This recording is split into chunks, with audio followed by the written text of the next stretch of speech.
Hello everyone, আজকে আবারও নিয়ে চলে এসেছি আরও একটা ওয়াটার ইটিনারি চ্যালেঞ্জ। আজকে হলো ডে 10 অফ 60।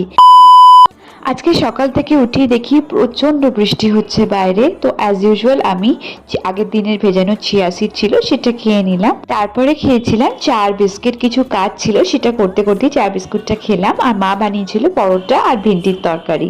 আচ্ছা তোমরা বলো তো, তোমাদের ব্রেকফাস্টে কার কার পরোটা খেতে ভালো লাগে?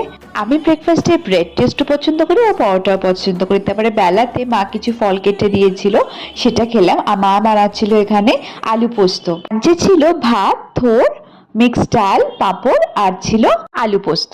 সেদিন লাঞ্চটা খুব তাড়াতাড়ি করে নিয়েছিলাম। তো সন্ধ্যেবেলা খিদে পেয়ে গেছিল, মা বানাচ্ছিল চিকেন পকোড়া। মায়ের হাতে বানানো যে কোনো চাইনিজ আইটেমই আমার খুব পছন্দের।